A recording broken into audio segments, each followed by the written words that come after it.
अस्सलाम वालेकुम रहमतुल्लाहि व बरकातुहू। Welcome back to my channel. आप लोग कैसे हैं? और हम लोग अल्लाह का शुक्र है बहुत अच्छे हैं। आप लोग भी इंशाल्लाह अच्छे होंगे, खुश होंगे और मज़े में होंगे। और ये ब्लॉग है, ये हमने बनाया था केक अशास के लिए बनाने की कोशिश की थी, लेकिन ये ऐसा हो गया कि लाइट की स्ट्राइक की वजह से, और लाइट की स्ट्राइक में जब बीच में थोड़ी देर के लिए मेरे घर लाइट आई तो मेरे जहन से निकल गया कि लाइट की स्ट्राइक है। और हम लगे बनाने अशास के लिए केक, और हमने सारी जो है केक बेक कर लिया, उसको जो है निकाल लिया। फिर बहुत पाइनएप्पल के लिए बहुत कोशिश किया, लेकिन पाइनएप्पल नहीं मिला हमको। तो हमने पाइनएप्पल कलर ले लिया और उसको जो है क्रीम में मिक्स करके अच्छे से तैयार कर लिया, सारी चीज़ें कर ली। फिर उसके बाद जो है क्रीम को हमने फेंटा सारा। अभी मतलब क्रीम हमने विप्ड करना स्टार्ट की ही थी, और मुश्किल से 5 मिनट गुजरे होंगे कि लाइट चली गई। और जैसे ही लाइट गई मेरा दिल धक से हो गया कि ये क्या हो गया। ये तो मेरे जहन से निकल ही गया था कि लाइट की स्ट्राइक है और केक तैयार नहीं हो पाएगा। अब क्या करें, बड़ी देर खैर इंतज़ार किया, रात गुजरी। फिर जब रात काफ़ी हो गई, 10 बज गए, 11 बज गए, लाइट नहीं आई। फिर हमने क्रीम को उठाया और फ्रीज़र में रखा। केक को जो है टिश्यू पेपर में लपेटा और फ्रिज में डाला। इंतज़ार किया पूरी रात, सुबह हो गई लाइट नहीं आई, दोपहर हो गई लाइट नहीं आई। फिर जब जनरेटर चला तो जनरेटर से जो है पता नहीं क्यों क्रीम वेप्ट नहीं हो रही थी, या क्रीम को जो है आधा पेट के रखने की वजह से वो काफ़ी ज़्यादा पिघल गई थी, उसमें पानी ऐसा हो गया था, कुछ ऐसी चीज़ें हो गई थी जिसकी वजह से क्रीम जो है वो विप्ड नहीं हो पा रही थी अच्छे से। जब तक क्रीम विप्ड नहीं होगी वो पतली रहेगी तो बहेगी, और बहेगी तो खाने में भी नहीं अच्छी लगेगी। इस वजह से इसको ठंडा होना ज़्यादा ज़रूरी था। और ठंडा होने के लिए फिर थोड़ा सा बर्फ़ जमा हुआ था, वो बर्फ़ हमने निकाला, उसको बर्फ़ में रखा, सारी कोशिशें की, बहुत कोशिश की, लेकिन वो विप्ड नहीं हुई। उसने नाम कसम खा ली कि जो है हम विप्ड नहीं होंगे। और जिस बीच जनरेटर लगा हुआ था उस बीच जो है घर में फंक्शन था, तो उसकी सारे काम हो रहे थे, तो उस वजह से ज़्यादा टाइम हम इसको नहीं दे सकते थे। ज़्यादा टाइम देते 1 घंटा 2 घंटा, हमको कम से कम लगातार हमको पौन घंटा तो इसको विप्ड करना पड़ता, तब जाके क्रीम मेरी विप्ड होती। लेकिन नहीं कर सके, उतना टाइम नहीं दे सके, और वो नहीं तैयार हुई। और फिर लाइट नहीं आई, रात भर गुजर गई, नहीं लाइट आई, लाइट की स्ट्राइक और बढ़ती गई, और मेरे केक का जो है सत्यानाश, हमें लगा कि मेरे केक का जो है सत्यानाश हो जाएगा। फिर हमने फिर से उसको कोशिश की, सोचा कि चलो फिर से चलते हैं, बनाते हैं, उसको काटते हैं और कोशिश करते हैं कि जैसी क्रीम विप्ड हुई है उसी को जो है लगा लेते हैं, इसी से कर लेते हैं। लेकिन वो विप्ड क्रीम जब हमने लगाई है, पतली सी बहती हुई क्रीम, और वो बहती हुई क्रीम आप लोगों को दिख ही रही है कि कैसे वो बह रहा है, केक जो है फिसला जा रहा है, किसी तरीके नहीं संभल रहा था। फिर हम सारा सामान अपना उठाकर लेकर आए अम्मी के घर। बंद कर दो, पहले ठीक कर लो।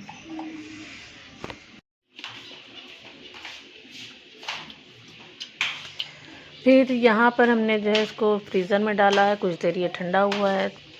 जनरेटर चल रहा था उसकी वजह से, और थोड़ा लाइट भी आ गई थी अम्मी के घर, तो जब ये अच्छे से ठंडी हो गई, थोड़ा मुश्किल से 1 घंटा हमने फ्रीज़र में डाला। जब ये ठंडी हो गई फिर से हमने उसको विप्ड की है, कुछ देर आधा घंटा लगा गई, और फिर उसके बाद जो है इसको सेट किया है। और सेट करने में अच्छे से फिनिशिंग नहीं हो पाई है, क्योंकि जो पहले से जो विप्ड मतलब जो पतली वाली क्रीम लगी हुई थी उसकी वजह से वो काफ़ी ज़्यादा बहने लग रहा था। तो फिर हमने उसको हल्का से ही सेट रहने दिया, और बस उसके ऊपर हमने कहा बस अब इसके ऊपर डिज़ाइन बना लेते हैं। और इसको जो है जिस काम के लिए बनाया, यानी अशास के लिए बनाया है, तो वो अशास के साथ शेयर कर लेते हैं। और आप लोग देख रहे हैं आसपास कितना अंधेरा है, लाइट नहीं है, अंधेरा है। ये मोबाइल का जो टार्च चला के, और उसके बाद जो है दूसरे मोबाइल से, सामा के मोबाइल से कहा कि तुम अपने मोबाइल से इसका टार्च ऑन कर दो, और उसके बाद जो है दूसरे मोबाइल से रिकॉर्ड कर रहे हैं, मतलब अपने मोबाइल से रिकॉर्ड कर रहे हैं। तो इस वजह से काफ़ी ज़्यादा अंधेरा था। फिर सोचा चलो आंगन में लेकर चलते हैं, वहाँ पर बनाते हैं। और देखिए डिज़ाइन तो काफ़ी अच्छी बन गई थी, और ये डिज़ाइन हमने जो है गूगल से सर्च की थी कि कैसी डिज़ाइन बनाएं, और अगर ये मतलब नॉर्मल पूरे कायदे से बन रही होती तो बहुत ही अच्छी बनती। लेकिन फिर भी अल्लाह का शुक्र है, डिज़ाइन बहुत अच्छी बन गई थी। और जिस तरीके से इसकी शुरुआत हुई थी, लेकिन एंड जो है बहुत अच्छा हो गया था। लाइट ना होने की वजह से जो कुछ परेशानी झेलनी पड़ी थी, तो वो सारी परेशानी जो है जब ये बन के तैयार हो गया तो एंड बहुत अच्छा लगा, और सबको बहुत मज़ा आया, खा कर टेस्ट भी बहुत अच्छा था।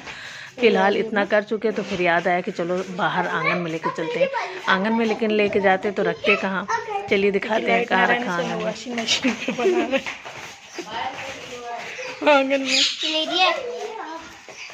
हाथ नहीं लगा देना आइजल, ऐसे वो नहीं छूना बेटा।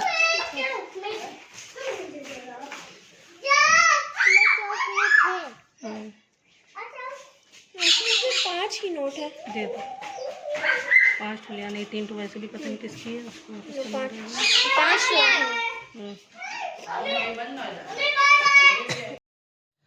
तो आंगन में कहीं रखने की जगह नहीं मिल रही थी, फिर ये वॉशिंग मशीन पे रखा और वॉशिंग मशीन के बगल में देख रहे हैं आप लोग बाल्टी उसके अंदर रखी हुई है, कपड़े रखे हैं और यहीं पे रोशनी भी थी और यहीं पे ठीक से ऊंचा सा था, मतलब खड़े होकर बना सकते थे और कुछ ऐसी ऊंची मेज़ नहीं है कि मेज़ पे रखते, लेकिन यहाँ पे अच्छी सी रोशनी आ रही थी, फिर रोशनी में कायदे से दिखाई दे रहा था। और फिर ये हमने जो है डार्क कंपाउंड नहीं डार्क कंपाउंड चॉकलेट है, उसको जो है हमने छुरी से बस क्रश करना चाहा था, लेकिन वो क्योंकि ठंडी नहीं है तो वो जो है थोड़ी सी सॉफ्ट हो गई है। सॉफ्ट होने की वजह से फिर हमने उसको मोटी मोटी काटा और वो थोड़ा ज़्यादा सी मोटी कटी हुई है, तो उसको हम जो है क्रॉस हमको चिपकाना था, लेकिन फिर वो सीधी होने लगी, फिर से हमने उसको क्रॉस करने की कोशिश की और उसको सारी जो है छोटे छोटे टुकड़े हमको क्रॉस में चिपकाने थे। खैर वो पूरे क्रॉस जो है हो गए, चिपक गए और फिर बढ़िया भी लगे खा के। वैसे एक बात और भी है, आप लोगों से पूछना था कि अब तो 2-3 दिन बाद रमज़ान इंशाल्लाह स्टार्ट हो जाएगा, तो रमज़ान की सारी तैयारियां हो गई कि नहीं हुई, क्योंकि अभी मेरी फ़िलहाल कोई भी रमज़ान की तैयारी नहीं हुई। रोज़ाना साइमा कहती हैं अभी कोई भी काम नहीं हुआ, ना मेवा पीसा गया, ना मसाले पीसे गए, बस वही शुरू में जो हुए थे, लहसुन अदरक पीस के रखा था, टमाटर पीस के रखा था और उसके अलावा गरम मसालों में गरम मसाला नहीं पिसा, ज़ीरा है, ज़ीरा पाउडर, गोल मिर्च पाउडर, ये सारी चीज़ बना लिया है, लेकिन सारी चीज़ें नहीं हुई है। जैसे मेवा नहीं हो पाया है, कुछ सामान मार्केट से लाना है, पापड़ लाना है, वो नहीं आ पाया है, तो वो सारी चीज़ें अभी बाकी रह गई। तो किसकी तैयारी हो गई वो कमेंट करके बताया, अभी तो मेरी नहीं हुई है। और हम देख रहे हैं सारे लोग व्लॉग में दिखा रहे हैं कि रमज़ान के रमज़ान प्री, लेकिन वो भी हम नहीं देख पा रहे हैं कि देख सकें तो फिर आप लोगों को बताएं कि हमने क्या क्या तैयारी की। लेकिन इंशाअल्लाह ताला 1-2 दिन में अगर टाइम मिलता है तो फिर करते हैं, क्योंकि आप लोगों को पता ही है स्कूल की वजह से बिल्कुल बहुत ही कम वक्त मिलता है। और किसको किसको केक का व्लॉग अच्छा लगता है, अगर जिसको जिसको केक वाला व्लॉग अच्छा लगता है तो प्लीज़ कमेंट करें और बताएं कि मेरा केक कैसा लगता है देख के। खैर आप लोग खा तो नहीं सकते, मेरा दिल चाहता है खिलाने का, लेकिन खिला तो नहीं सकते क्योंकि सब लोग पता नहीं कहाँ कहाँ रहते हैं, लेकिन देख के कैसा लगता है तो ये कमेंट करके ज़रूर बताइएगा। और केक वाला व्लॉग कैसा लगता है ये भी ज़रूर से बताइएगा। केक वाला व्लॉग अच्छा लगता है या फिर मार्केट वाला व्लॉग अच्छा लगता है, या फिर घर का किचन व्लॉग जो ऐसे ही कुछ बनाना, डिशें बनाना, नहीं, या फिर स्कूल वाला। तो जिसको जिसको जो सा व्लॉग अच्छा लगता है वो ज़रूर से कमेंट करे और बताए कि ये केक उसको कैसा लगा। ये तो मेरा हो गया है लाइट की स्ट्राइक वाला केक, बिल्कुल स्ट्राइक में बना, हमको बल्कि इस पर बनाना चाहिए था बिजली का खंभा और तार टूटे हुए बनाने चाहिए था और लोगों को बाल्टी लिए हुए परेशान। हालांकि बगल में खाली बाल्टी दिख रही है, आप लोगों को पता चल ही रहा है कि पानी की किल्लत है। और ये हो गया है मेरा केक फिनिश और तैयार, और अब चलते हैं, काटते हैं, खिलाते हैं और खाते हैं और शेयर करते हैं आप लोगों के साथ। और इंशाल्लाह ताला मिलते हैं नेक्स्ट व्लॉग में, तब तक के लिए अल्लाह हाफिज़। अपना बहुत सारा ख्याल रखिएगा और दुआ में याद कीजिएगा और लाइक शेयर सब्सक्राइब करना मत भूलिएगा। और ज़रूर से कमेंट कर बताइएगा कि केक कैसा लगा, इसकी डिज़ाइन कैसी लगी, इसका फ्लेवर, इसके अंदर फ्लेवर जो है वनीला फ्लेवर है, लेकिन ऊपर का जो है ये चॉकलेट लगा के हमने वनीला और चॉकलेट जो है मिक्स कर दिया है, तो